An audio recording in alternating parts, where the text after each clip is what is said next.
Hello અને નમસ્કાર મિત્રો, કેમ છો બધા? મજામાં ને? મિત્રો, ભાદરવો મહિનો શરૂ થઈ ગયો છે અને આ દરમિયાન બીમારી છે તેનું પ્રમાણ વધતું જાય છે. હવે આ બીમારીથી બચવા માટે અને આખા ભાદરવા માસ દરમિયાન સંપૂર્ણપણે તંદુરસ્ત રહેવા માટે અમુક નિયમો આપેલા છે.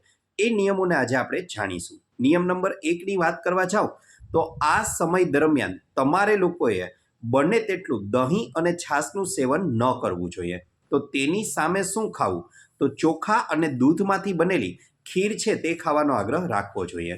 નિયમ નંબર 2ની વાત કરવા જાઓ મિત્રો, તો આ સમય દરમિયાન તમે લોકો ચોખા ખાવ છો તો એ સારી વાત છે, પણ શક્ય હોય તો બાસમતી ચોખા ન ખાતા જીરાસર ચોખા છે તેનું સેવન કરવું અને તેમાંથી બનેલા ભાત છે, ખીચડી છે તેનું સેવન કરવું જોઈએ.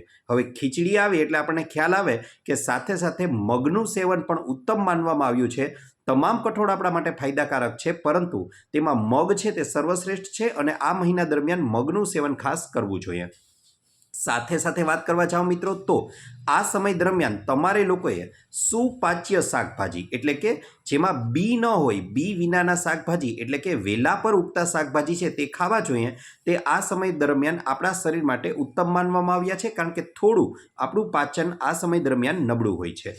સાથે સાથે સફરજન છે, સંતરા છે, મોસંબી છે, તેના જ્યુસ પીવા જોઈએ. તે પણ આપણી રોગપ્રતિકારક શક્તિમાં ખૂબ જ સારો એવો વધારો કરે છે.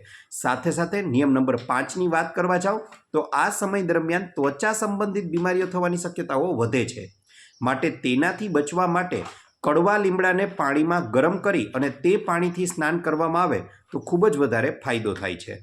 સાથે સાથે આગળ વાત કરવા જાઓ તો ચિકાસયુક્ત વસ્તુઓનું સેવન, તેમાં ખાસ કરીને તેલનું સેવન નથી કરવાનું, પણ તેની જગ્યાએ દેશી ગાય અથવા તો આપણી ગીર ગાય હોય છે તેનું A2 ઘી જે આવે છે તેનું સેવન કરવું જોઈએ. તે ખૂબ જ વધારે ફાયદાકારક છે. આગળ વાત કરવા જાઓ મિત્રો, તો આ સમય દરમિયાન ટોપરું છે તેમાંથી બનેલી વસ્તુઓ અથવા તો ટોપરાનું સીધું જ સેવન પણ હિતાવહ છે. સાથે સાથે આ સમય દરમિયાન વધારે મસાલેદાર વસ્તુઓ એટલે કે ચટણી છે, મીઠું છે, ગરમ મસાલો છે તેવી વસ્તુઓનું સેવન ન કરવું જોઈએ. તે આપણા માટે નુકસાનકારક છે આ મહિના દરમિયાન. આગળ વાત કરવા જઈએ તો કાથાવાળું પાન છે તેનું સેવન કરવું આપણા માટે હિતાવહ છે. સાથે સાથે ધાણાનું પાણી અથવા ધાણાનું શરબત છે તે પી શકો છો.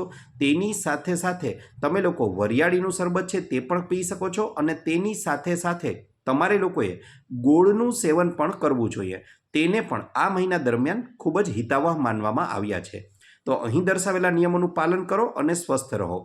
વિડીયો ગમ્યો હોય તો લાઈક કરજો, ચેનલને સબસ્ક્રાઈબ કરજો. આપનો ખૂબ ખૂબ આભાર.